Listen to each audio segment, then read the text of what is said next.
ఓం నమో నారసింహాయ. సింహగిరి శ్రీచందనం ఛానల్కి స్వాగతం.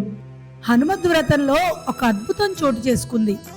సింహగిరి మెట్ల మార్గంలో కొలువు తీరున్న ఆంజనేయ స్వామి వారి ఆలయంలో వ్రత మహోత్సవం జరుగుతున్న సమయంలో ఒక వానరం ప్రత్యక్షమైంది.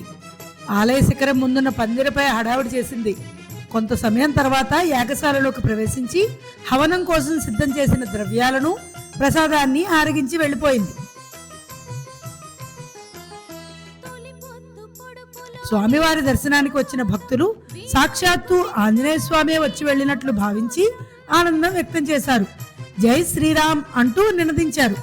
హనుమత్ వ్రతం సందర్భంగా స్వామివారికి తెల్లవారుజాము నుండి సాంప్రదాయ పూజలు, లక్ష తమలపాకులు, లక్ష సింధూర అర్చనలు, పంచామృతాభిషేకం నిర్వహించారు.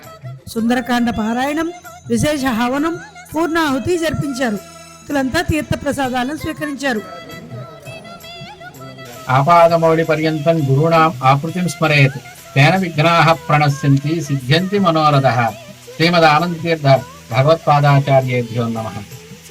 ఈ సింహాచలం మెట్ల మార్గంలో స్వయంగా సంజీవిని పర్వతం ఆంజనేయ స్వామి తీసుకుని వెళుతూ ఉన్నప్పుడు ఆ పర్వతంలోంచి పడి వెలసిన దివ్యమైన స్వామివారు ఈ ఆంజనేయ స్వామి. చాలా శక్తివంతమైన ఆంజనేయ స్వామి.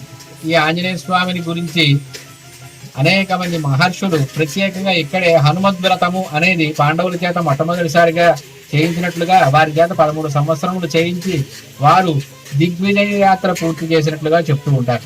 అనంతరము నరహర తీర్థులు వారు ఈ స్వామివారిని కొలిచి పూరి దివాన్ గా 12 సంవత్సరాల కాలం రాజ్యాధికారం పొందినట్టుగా చెప్తారు.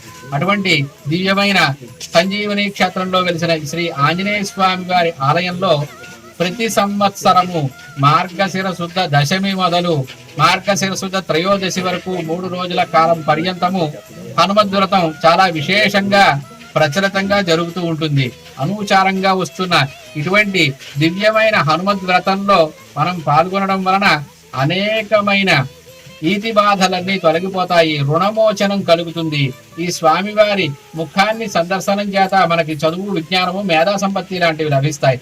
ఛాతీ మీద ఉన్న మాలను చూడడం చేత ఐశ్వర్య ప్రాప్తి కలుగుతుంది, భూలాభము, గృహలాభము, ధనలాభము కలుగుతాయి, రుణమోచనము కలుగుతుంది, రుణముల నుంచి విముక్తులు అవుతారు. అదే విధంగా స్వామివారి బాల భాగాన్ని చూడడం వలన శరీర ఆరోగ్యము, సౌందర్యము, బలము, ఆయుష్, ఆరోగ్యవంతమైన సంతానాన్ని ఇచ్చే స్వామివారు. ఇటువంటి స్వామి చెంత మనం చేరి 3 రోజుల పర్యంతము హనుమద్ వ్రతాన్ని విశేషంగా జరుపుకున్నాం.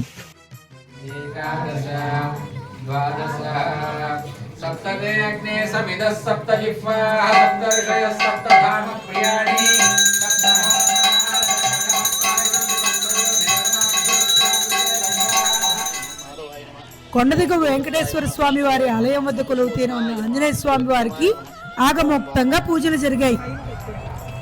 స్వామివారికి విశేష అభిషేకాలు, భక్తుల గోత్రనామాలతో అర్చనలు చేశారు.